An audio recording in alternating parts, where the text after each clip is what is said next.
Welcome to the show. I'm so glad you're here. And today we're going to be talking about Sean Carroll and Joe Rogan as they ignore reality 5 times in a row. Stick with us. Yeah. I think, if you say, there's no free will in your atoms, then I'm with you. I'm on board. But no one in the world goes through life that way. Right. For good reason. And they never will. It's not going to happen. See, there's the ignoring reality. Nobody thinks that way. So we're not going to talk that way. I mean, that's just an obvious idea, I think. If something exists, it must have been designed. There must be a reason. There must be a purpose. Things work in a certain way because someone made them that way. And that we don't see that person hanging around, so it must be, up there in the sky or something like that. The invisible things of God, his eternal power and divine nature, are clearly seen. In other words, it seems obvious. Obvious idea. Clearly seen. Obvious idea. Clearly seen. In other words, it seems obvious. We're going to jump right in with Sean Carroll and Joe Rogan in just a few minutes. But before we do, I want you to hear what Sean Carroll is trying to do because it informs the discussion that he's having with Joe Rogan on his show. So here is Sean Carroll. Explaining why naturalism is right and how science leads us to that pulls the rug out from underneath you in terms of why we are here, what is the purpose and meaning of life and so forth. And all we have to offer them in return is a hard concrete floor. And I don't think that's true. I think we can do better, but so I'm very, very interested in sort of taking those positive next steps and explaining to people what it is like to live in a world governed by naturalism. All right, so there is what he's trying to do. We've got Sean Carroll basically trying to say, look, there are a lot of things that belief in the supernatural, belief in God kind of gave people. There were some holes that it filled in for them that has to do with some of the most important questions of life. And so now what we've got to do is we've got to find a way to produce through naturalism something that can be meaningful, something that can, but at the same time, be real on a naturalistic paradigm. One of my favorite films is got to be Castaway with Tom Hanks. I love a good Tom Hanks movie. I love a good survivalist movie. And a man stuck on an island for a number of years, all alone without any other human companionship, raises some interesting philosophical questions and questions about anthropology.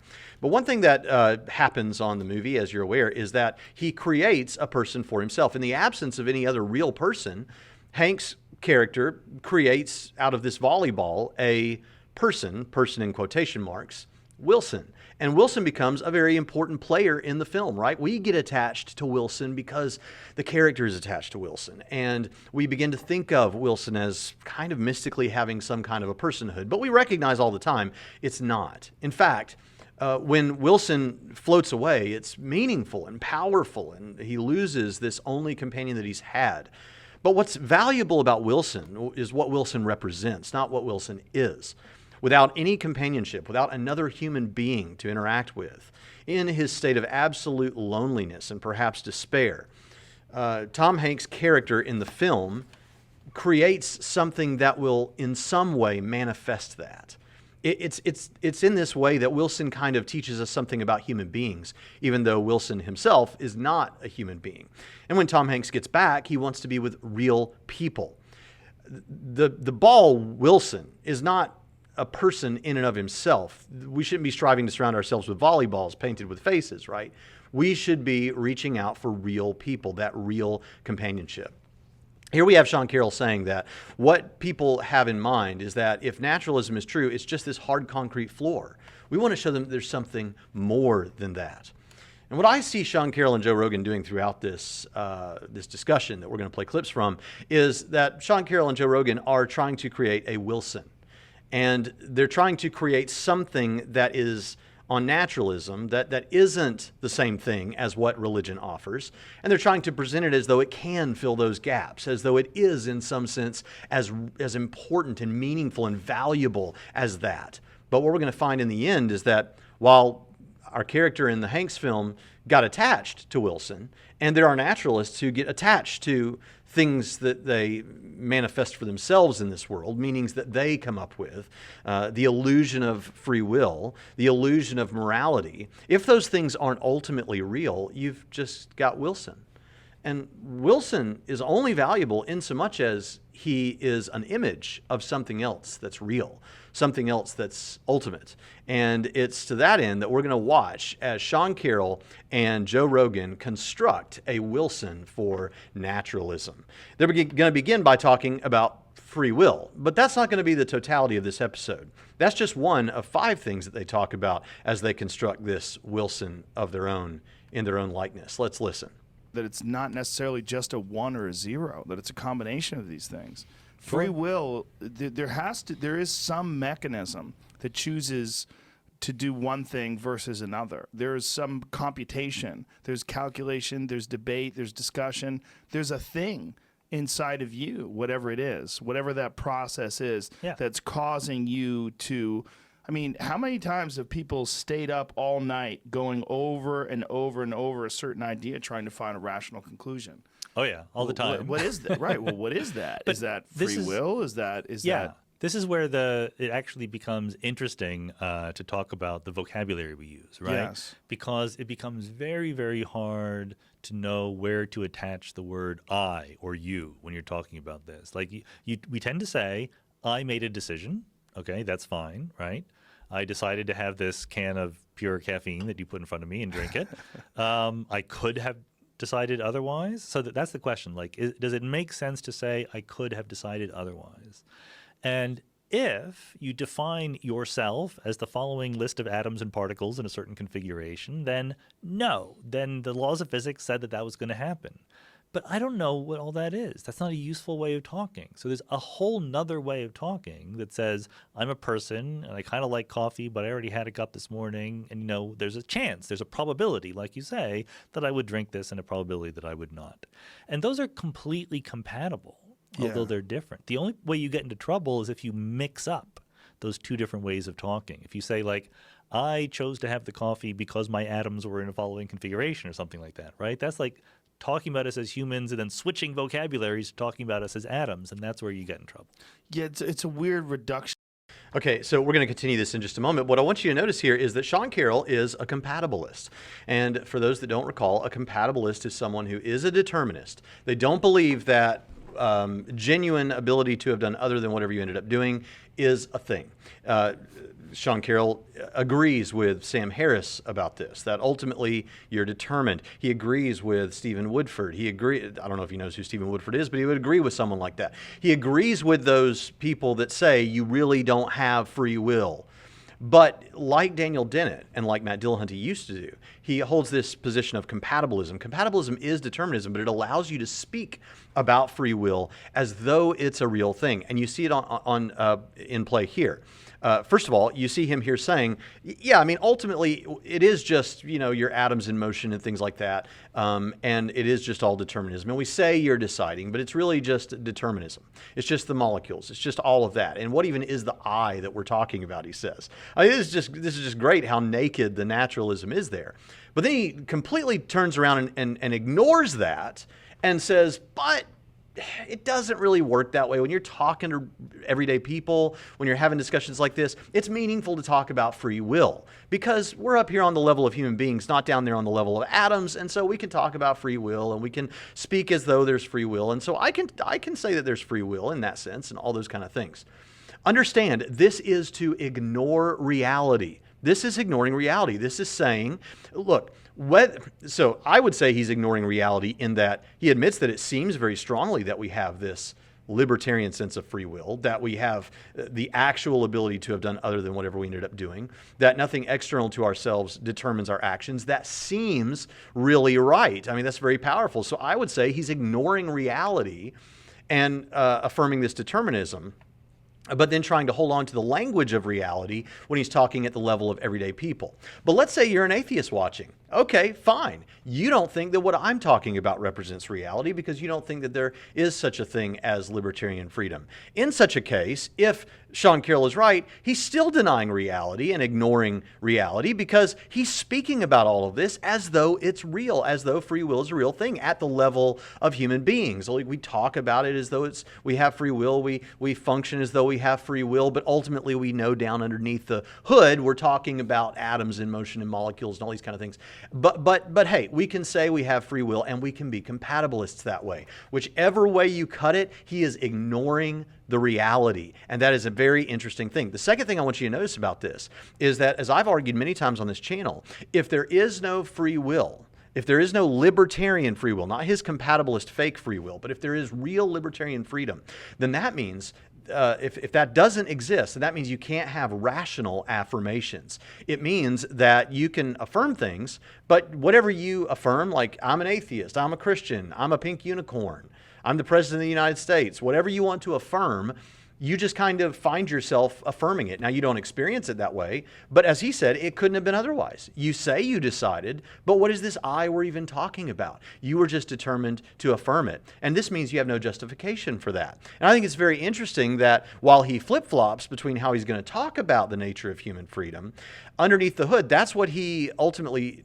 understands, and that's what he embraces, that whatever you decide, whatever you believe, whatever you think, it could not have been otherwise. And this leads to an abandonment of any real meaningful discussion of rationality. So when it comes to free will, we see that either way you cut it, he is ignoring reality. Let's keep going. Reductionist take on what it means to be a person that thinks. Yeah. I think, if you say, like, there's no free will in your atoms, then I'm with you. I'm on board. But no one in the world goes through life that way.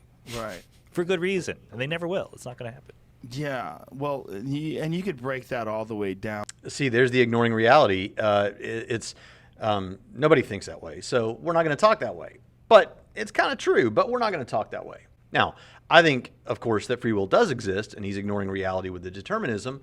But even if you affirm the atheist determinist position, he's still ignoring reality. Very interesting that this guy is supposed to be, the champion for a lot of atheists, and no doubt, I'm sure he's an inspired physicist. But just want to point out where someone might not be the clearest thinker in other areas. Down to creativity, right? Like when someone sits down and writes something. Like, where's all that coming from? Is Yeah, that so just I think, again, determinism as well? There is an interesting question about, how much we will ultimately be able to unpack and understand about that, right? Like right now, the brain is kind of just a mystery box to us. And there's so much we don't know about how people make decisions, how they remember things, how they come up with new ideas.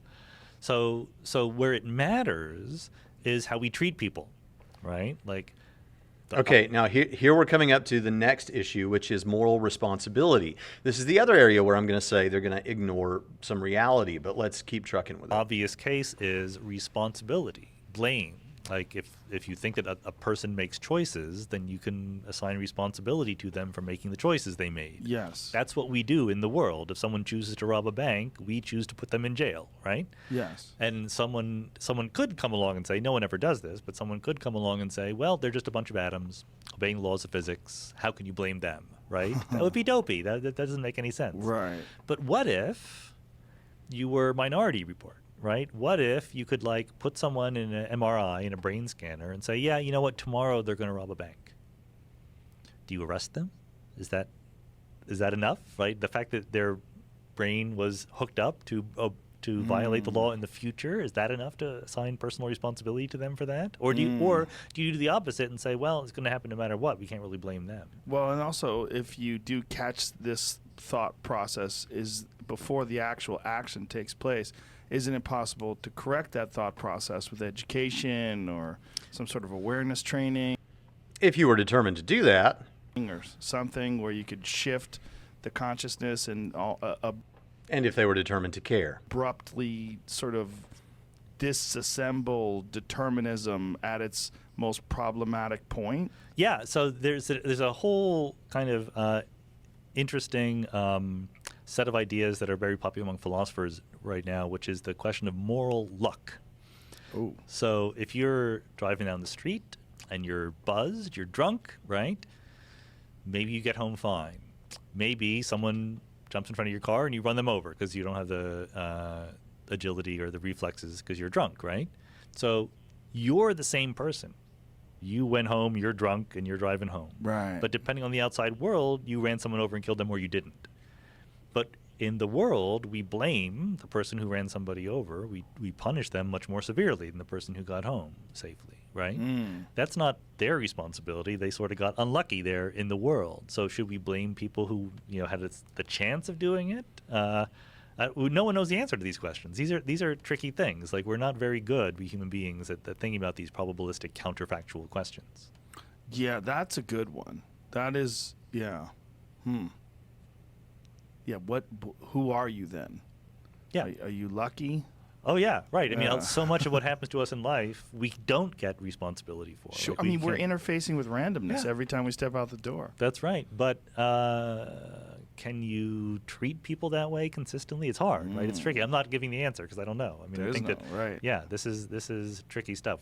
Yeah, so basically what we have here is, again, we have, look, we can't say, well, he says that it's just that their atoms interacted in a certain way. That doesn't make any sense. And so we're probably going to still put these people in jail. We're still going to probably hold it. And it's not just put them in jail, because a person could consistently say, okay, they're not morally responsible, but we're going to put them in jail because that's the best thing for society. But he's going to go on holding people morally praiseworthy and morally blameworthy too. I mean, that's just going to continue.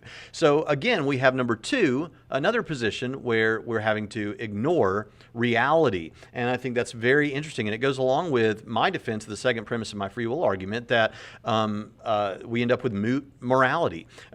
Based on what is being said here is, look, there is ultimately, if a person becomes a racial hater or if someone becomes a philanthropist, in either case, they couldn't help it. It wasn't their fault. It wasn't because they were a good person or a bad person. It's just the way it's just luck, right? It's luck, like he says. And so we've got to ignore the reality, which is that it really does seem like people are morally responsible. It really does seem when someone does something horrible like what happened at the gay nightclub a couple of years ago or whatever, that it really seems like that was a blameworthy thing for that person to do. It really seems like when people subjugate women that is a blameworthy thing to do. It really does seem like the evils that take place, the genocides, are blameworthy. And that when someone does something good, that like build wells for thirsty people in a third world country, that is a good thing, that they're praiseworthy for that. But ultimately, it's not. It really does seem like that, but let's ignore the reality there and let's recognize that it's determinism. Or cut it the other way. It really is that they're determined and they really aren't morally praiseworthy or blameworthy, but let's ignore that and treat them as though they're morally praiseworthy or blameworthy. It's an interesting thing that here we come to another spot where it kind of seems like we kind of have to either function differently than what their worldview says and treat people as though they have free will, or abandon their world, abandon what seems reasonable and stick to the worldview, which is kind of bleak. So, all right, let's skip on to another thing here, and let's take a look at this. This is really powerful. This is a really great moment here that you really need to hear.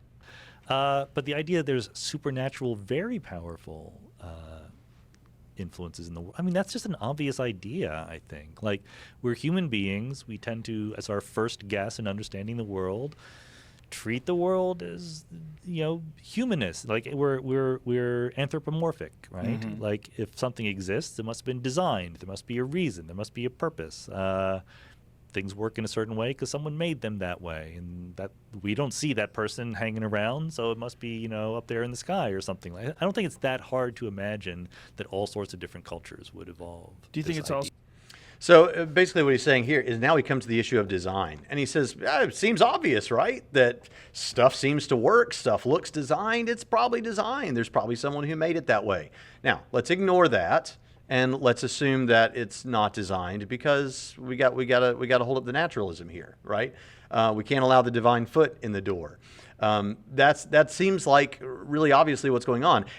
And within your naturalistic sciences, you have to assume that we live in a rational cosmos. And you'll hear people talking this way by accident quite regularly. You'll hear people say things like, well, this part of the anatomy does this because, or it's for this purpose, or it's meant to do this, or even sometimes they'll mess up and say it's designed to do this. And I realize that people can say, well, it is meant for that because evolution got it to the point where it's meant for that. But to be meant for something, I mean, the very idea of it having some ultimate meaning that causes it to function that way in the body, I mean, this is the language of design. So again, either way you cut it, we have a real obvious example of someone ignoring reality, whether they're right or wrong. So that's an interesting thing. It's also interesting that this goes along with what Romans chapter 1, verse 20 says, when Paul is saying that the invisible things of God, his eternal power and divine nature, are clearly seen. In other words, it seems obvious, right? Clearly seen through what has been made, so that they're without excuse. You look at the world around you, you see the design, and it is obvious that there is a God. It is obvious that there is a designer. And frankly, when it comes to the fact, it is mind-boggling to me that there are people who are atheists. I'm not trying to gaslight you, okay? I mean, we live in a world where in our culture right now, there are a lot of things that are just taken as subtle suggestions across the culture from various institutions, like the educational institutions, the entertainment institutions, and so because of that, I recognize that it's not crazy that you ended up with that worldview.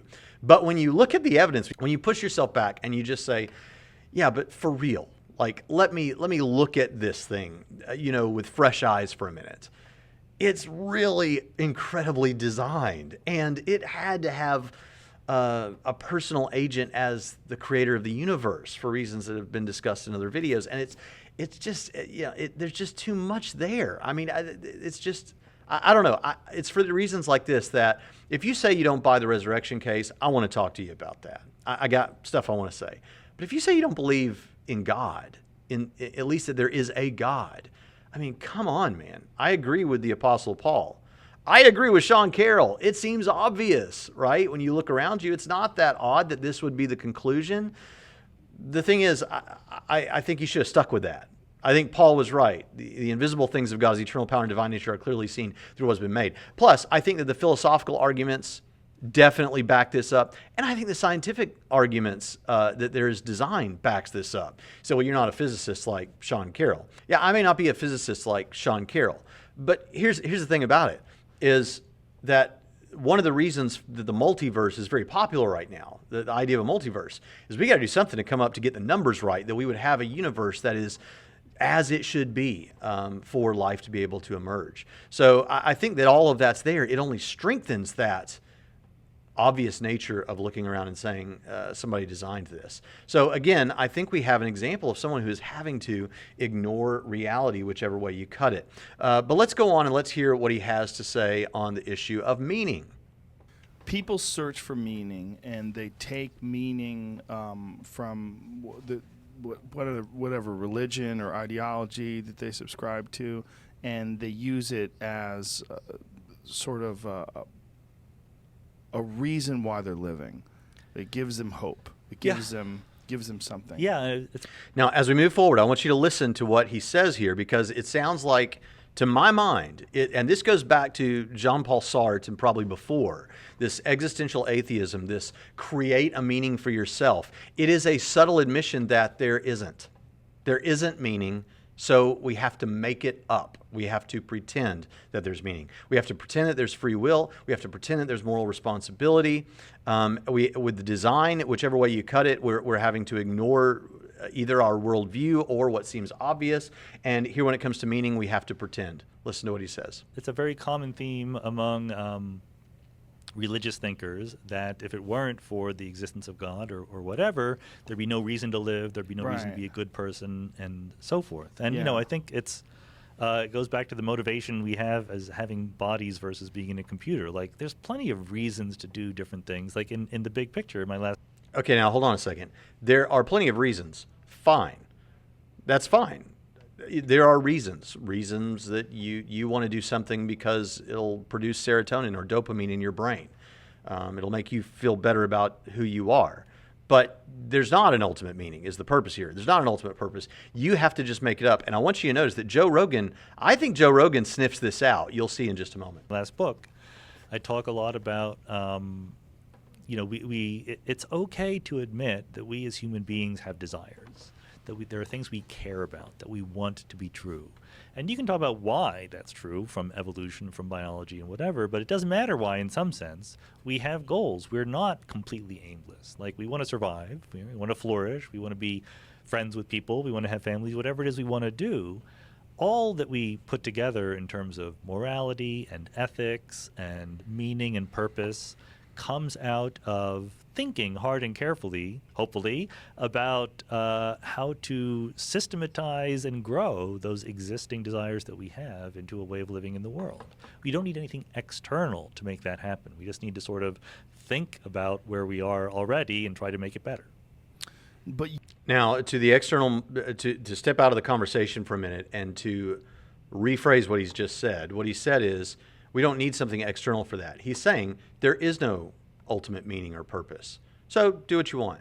You get to make it up for yourself. Of course, then that gets into the question of, what if we have very differing motivations? What if what gives us meaning is very different, and someone's motivation because we're talking about our desires here, right? What my personal motivation for gratification, what if it involves doing horrific things, right? This is not a good way to look at it. The better way to look at it is, and the way that seems most appropriate, given everything else that's been said so far, is, yeah, there was a design. It seemed like there was a design. It seemed obvious to you because guess what? There was a design. And you know what that means? That means this designer designed you for a purpose. There is a purpose. The shovel was created to be a shovel by a designer, an inventor who says, I've made this thing to use it for something. This is now a shovel. It's going to be used for digging up dirt or whatever. And this is a man. What are you going to use that man for? I've got a purpose for that man. That man is going to be for the purpose of serving me, glorifying me, but loving me and loving others as himself. There's a purpose for man. There's a purpose for the shovel. There's a purpose. Things have a purpose when there's an inventor who assigns a purpose to them. If you understand that, then you don't have the problem anymore of someone who decides, my purpose is to... Again, I don't want to say something that's going to upset YouTube, so the desire to do some horrific thing, right, that's going to be bad for society or bad for other people. Imagine the worst imaginable thing that gives that person some sense of gratification. You don't have to worry about that because we can say objectively that's not what they were designed for. And guess what? That seems really obvious. That seems to make sense. But we're having to ignore reality here, right? you as an intelligent person who is also an atheist, who thinks very deeply about things, what do you cling to as a purpose for life? Do you have one? Do you have like when you sit and think, like, what's the point of all this? Notice what Joe Rogan has just said. He's like, he's just listened to Sean Carroll wax eloquent about, we have these desires and we want to make a better place out of the world and we want to do all these kinds of things. And Joe Rogan isn't saying it this way, but it kind of comes across as, yeah, okay, but whatever, but what's the point of all this, right? Do you have anything more than that? Is there anything that it's like, hey, what's the point of all this? Let's see what he says. Do you? I don't have a single one. I don't have a monolithic purpose. I have plenty of intermediate-sized purposes, right? Otherwise, why continue living? I think that there's plenty of things I want to do, to achieve, to experience, to share, to give to the world, right? That's a big feature, right? The give to the world. That the way you interact with other human beings and your effect on other human beings gives you purpose. Yeah, and even to what end? To what end? This is the question. Like and listen, you atheists that are listening, like I feel you. I already know what I think some of you would say to be saying, screaming at your phone right now or screaming at the computer screen. And that is that, look, even if there's not some ultimate purpose, even if the universe is eventually going to die this heat death or whatever, and all of human history is going to be lost, and all of art and literature and science and everything that Sean Carroll is doing to try and make the world a better place or a more educated place or whatever, his podcast, Rogan's podcast, this video, all of it's going to be gone and dead, along with the works of Shakespeare and all religions and all philosophers. All gone, all over, never to be rediscovered by anybody, because there isn't anybody, right? Let's just make it clear what's happening. And I know you're going to say, yeah, but still, we're here right now, and there will be future generations, and we can make it better for them. Better as opposed to what? As opposed to what? What is the scale that we're judging this on? What is this standard of ultimate goodness? Do we even know? Can we ever get there? Clearly not. And all of it's this better world you're making is all for naught. It's going to decay. It's going to fall apart, and it will not be remembered. Just carry these thoughts with all of the comments of greatness and that we're going to develop into, this, we're going to make the world a better place. Just remember Just remember the achievement that we're going to pass on to the next generation. Just remember what the eschatology is here for naturalism. See, what we've seen happen so far was with free will, we took the volleyball and we put a face on it, right? We put the face on the volleyball and we made eyes. And now that we have this face, we can speak as though Wilson is free, but he's not free. And we can treat him as though he's morally responsible because he's got a face, he seems like a person. So we're going to hold him morally responsible, even though he's not morally responsible. And then we're going to with design, we're going to put some hair on our Wilson, put some straw into the top of him, and we're going to pretend as though that he is a real person, that this plugs that hole that's going on, but it's not really there. It's not really a person. That's not real hair there. And now we come to meaning. We're going to speak to him and ascribe a value to him. And say that there is some purpose for him, that we don't want to lose him in the ocean. But it doesn't matter if he gets lost in the ocean ultimately, because he's a piece of trash. The value of Wilson was that he was an icon of sorts for humanity that does have that ultimate value. But your Wilson on naturalism just doesn't have it. And if he gets lost at sea, as all of humanity ultimately will, it's a volleyball floating in the ocean, man. That's all we've got. If I think that when I die, I will no longer exist and my feelings won't matter, I have feelings right now about what the world will be like even after I'm not here anymore, right? So I can still be motivated to make the world a better place in ways that will outlive me, even if I think that when I die, it's really the end for me. Even if I think that when I die, it's really the end for me. It is really the end for you if naturalism is true. It really is the end for you, for your conscious experience. Your stuff will live on for a while, right? I mean, how long will it take? He's a pretty big scientist. I mean, his works may last a few hundred years, maybe longer. But the universe eventually will forget him, because the universe will eventually forget humanity. There is no ultimate purpose. What he's saying is there isn't one. We make it up. And what does it mean to make something up? It means it's a fiction. It means that it's a fantasy. It means that it's a fairy tale. You just made it up. But hey, whatever, man. That's your Wilson. Have your Wilson. I don't get much out of that Wilson. Let's keep going. And do you get down sometimes? Look, do you get down sometimes? Look, Rogan is not satisfied with this, I don't think. Let's keep going. Do you get like these periods of like, you're like, what is the purpose of all this? Especially if you see some ridiculous thing in the news or some horrific. Now, notice what Rogan has just said. So you ever wonder what's the point of all this? I mean, what's your purpose? So again, Carroll waxes eloquent about my achievements and my things that will make the world a better place. And I think that death is the end. It is, if naturalism is true. But these things will outlive me, and they'll live on. And in that sense, maybe I can live on and all these kind of things.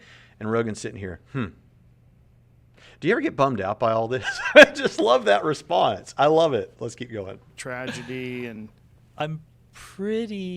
So for horrific tragedies, no. I'm just, fortunate enough to be pretty even-keeled when it comes to that stuff. I don't struggle with depression or despair or existential anxiety or anything like that. When I was a kid, when I was first starting to think about the universe and science and things like that, I would start wondering about, well, what if the universe hadn't existed at all? What if I wasn't here? And that made me lose sleep that night. And I think, like many people, there was a very definite moment when I realized that I and everyone I knew would die, right? So I woke up crying, and my mom had to, comfort me because. So here we come to this point of the whole discussion. We've got Wilson now. We've created Wilson. And Wilson's going to be our companion throughout life, and maybe he can get through it. We're still, maybe Sean Carroll's saying he's not, but Rogan's bummed out that he sees Wilson for what Wilson is, I think, on some level, even though I know Rogan's worldview as best I understand it. But still, I think he's looking at this with some, really, does that not bum you out? He sees Wilson, that this is a volleyball, man. Maybe that's the best we got, but it's still a volleyball. We're bummed out about this. But now we come to this moment where, okay, we are ultimately going to die one day. And how do we view that? I mean, we don't know really what's on the other side. I mean, we're going to be atheists and say that when those neurons stop firing, that's the end. It'll be like it was when the ancient pyramids were being built. You weren't thinking about anything then, and you won't be thinking about anything after. But you really aren't 100% sure, are you? I mean, you can't be, because that would mean that you'd have to be 100% sure about God, and you'd have to be 100% sure that there isn't one and that there isn't an afterlife. And remember, atheism these days is branded a little bit differently. Now atheism is just the absence of a belief in those things, but you're not making that positive claim that there is no God, that your position is correct. And so you're just saying, I don't know. So we're facing a possible afterlife that we don't really know what's going on. And to that end, it's a little scary. I'm not trying to freak you out. I'm just trying to lay the cards on the table so that you can look at them and observe them. And I encourage you. You may be young right now, and it seems like you've got all the time in the world, but I want you to think this through, because life is kind of short. I mean, I feel like I remember when I woke up on my 20th birthday in an apartment in Murfreesboro, Tennessee, and I pulled the sheet over my head. I couldn't believe that I was no longer a teenager, that now I'm 20. And this year I'm 39. I woke up and I'm 39 years old with no hair and a beard, and I pulled the sheet over my head again. Next year I'll be 40. In no time I'll be 60. I mean, look, it doesn't feel that way, but especially for you, those of you that are middle-aged or older, you understand this. Life is fleeting. And while the atheist wants to say, yeah, that's why we can value it so much more. I've never understood that, first of all. You say, well, what's valuable about a rose is that it's going to die one day, and that gives you the appreciation of it in the moment. If roses didn't die, they would still be just as beautiful to me. They would still smell just as good, right? So, think about this very seriously. Put all the cliches aside and think about this very seriously and ask yourself, where do I stand on this question? Because it's coming. Now, Sean Carroll and Joe Rogan have got a solution for you, and we're going to hear that in just a moment. It's like, I was like, grandmom's going to die, and you're going to die, and I'm going to die, and, Yeah. yeah. But, as a grown-up, no, I think that, I'm more or less... So, one of the future podcast guests that I'll be... next week's podcast will be by a woman who's part of the death positive movement. The death positive movement. Now, understand what I'm not saying here and what I am saying. I'm all for giving people the proper psychological, therapeutic care and even proper medications that might be necessary when they're at that stage of their life to make it comfortable as much as it can be. I'm not against that. Don't get me wrong. I'm all for that.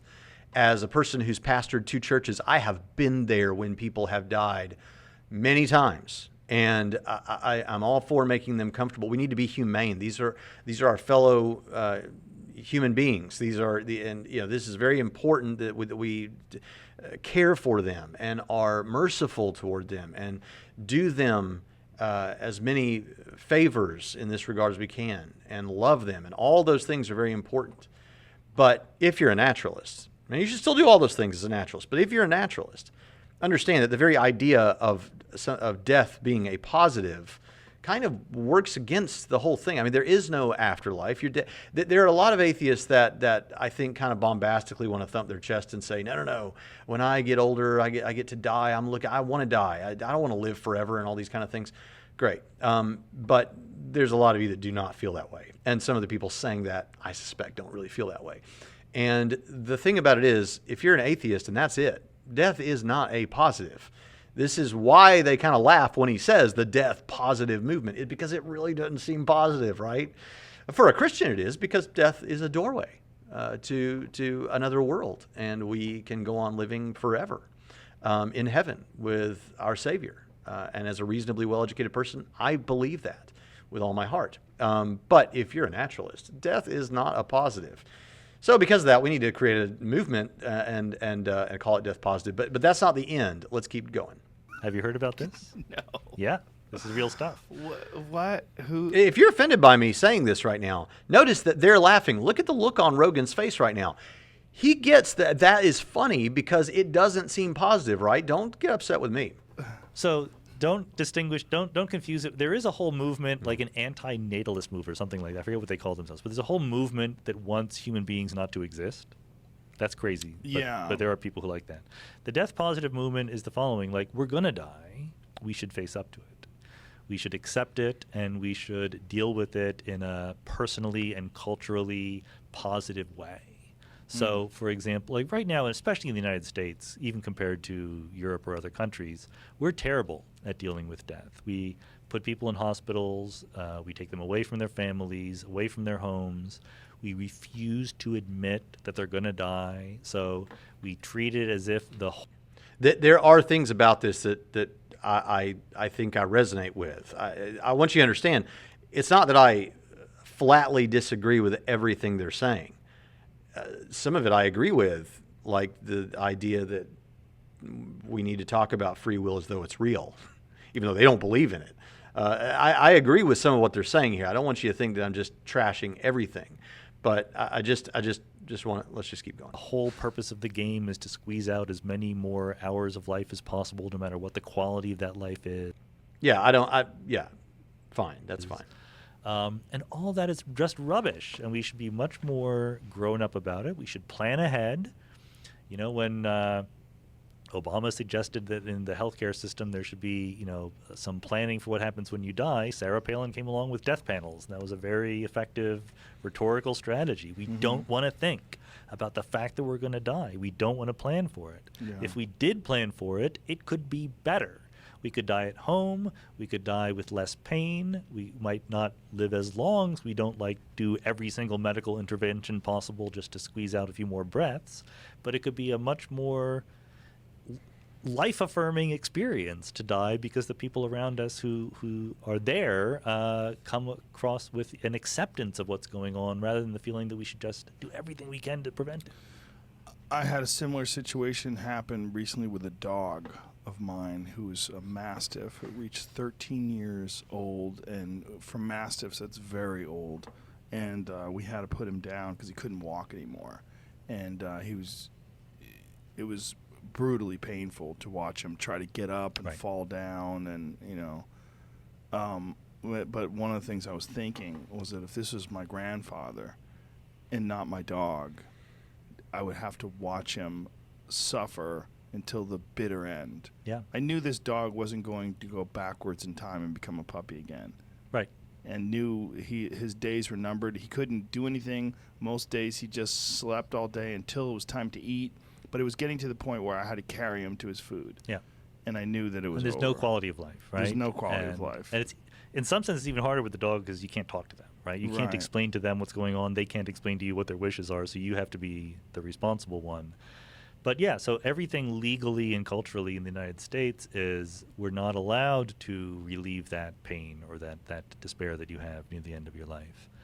Some states, including California, are passing death with dignity laws where basically it's what used to be called assisted suicide, but we don't call it that anymore. A doctor is allowed to give you the means to end your own life when you're near you have to be near a point of no return, but still clearly thinking enough to be able to make that decision for yourself. And there's also an issue with our real concern is their fear and their this experience being this terrifying sort of step into the great beyond, and there's a tool to mitigate that, and the tool that has been shown to mitigate that is psychedelics. One of the big ones being psilocybin. Psilocybin has a remark. It's amazing that we got this far in a Joe Rogan episode, and he had not yet already brought up psychedelics. But anyway, notice one thing as we go forward here, that he said it's a terrifying moment. You're about to step out into the great beyond, right? We recognize it's terrifying. If you're a naturalist, it's terrifying. Whatever you want to say, apparently plenty of naturalists think it's terrifying.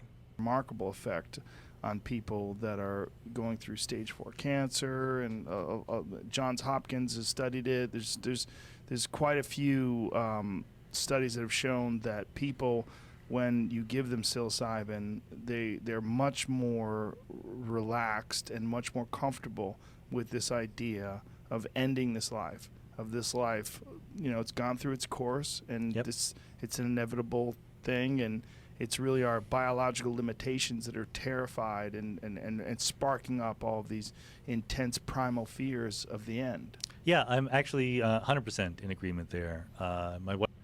So I'm not the person to ask about whether that is an appropriate treatment, and I'm not going to speak to whether it is, except to say this, that what we get, and I think, again, this part of this goes along with treating people in a humane way, and if there's a medication that helps them with anxiety or fear or depression or whatever, I'm not necessarily against that. I don't know about that drug that he's talking about, psychedelics. I did do some reading on it. I read a couple of journal articles and watched a couple of guys lecture about it. And it does sound like that the experience is very much, it's not like they could, my understanding is it's not that they took some property from the psychedelic drug and it's just an anxiety reliever or whatever. You have some kind of a psychedelic experience, right? So what I hear happening here throughout this, and again, I'm not speaking against any particular treatment because I'm not the person to consult for that, okay? And I think you should do whatever your doctor says within reason, right? Unless he says something crazy. But the thing that I want you to notice here is we've got our Wilson.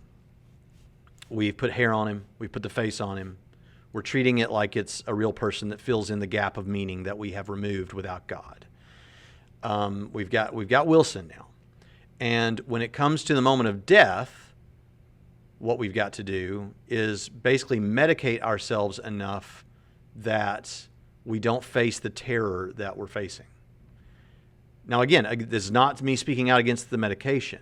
This is me speaking to the life and eschatology of naturalism. That, to my mind, what I want to point out that seems clear through all of this is, again and again and again, we saw this with an episode I did sometime back with Cosmic Skeptic and Rationality Rules in Cosmic Skeptic's backyard. We've seen it with multiple other individuals that I've done response videos to. But it's just here we saw it all together, all crammed up nice together here where we get it. And what we see is we see multiple things, free will, moral responsibility, design, meaning.